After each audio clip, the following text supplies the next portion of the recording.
Hello and welcome to my channel. Today's topic, Windows 10 OS not functioning or performing well. Software and applications not working properly. We are going to fix this problem or repair using self-repair tools or automatic repair functions of your Windows 10. Before that, if you're new in this channel and you want topics like this related to technology, repairing computer, mobile phones, gadgets, softwares, and more, please consider subscribing and hit the bell icon for you to get updated on my next video. Thank you. Okay, let's roll it.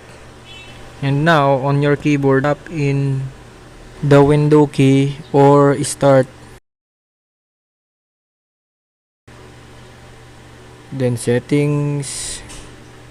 From your settings, click the update and security.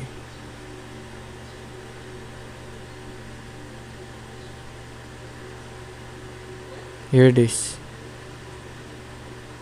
Click on this one and look for recovery.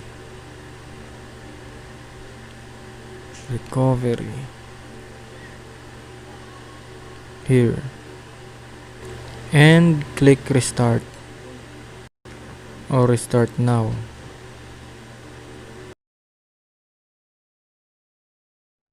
Click continue if you want to exit. But now we're going to proceed troubleshooting. Click on troubleshooting. Then we have two options: reset this PC and advanced option. Reset this PC will reset your PC to its fresh OS. But now we'll go ahead to advanced option. Click on startup repair.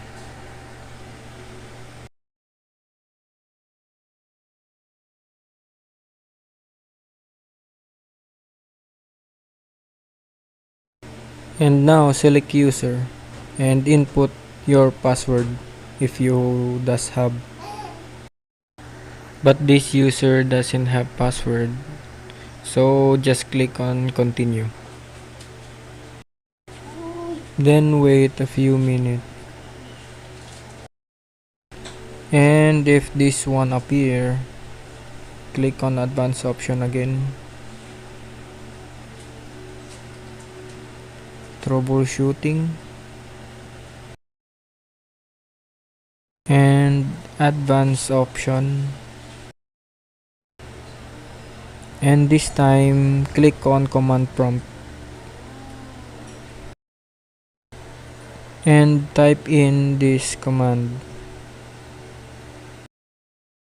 This command is to perform system checkup, and it's a very useful option to solve any problem of your computer.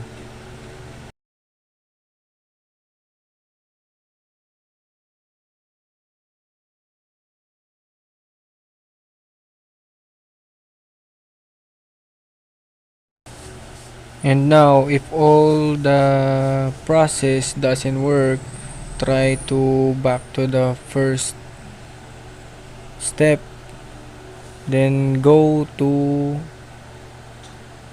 system restore. Click on it, then click next. Then you will see these are the restoration point of your computer. Just click one where it was working fine, and then click next and next and wait until it's finished. It takes a minute to finish. And that's it for today. Please leave a thumbs up if you like this video, and please don't forget to subscribe, and hitting the bell icon is my appreciation. Thank you.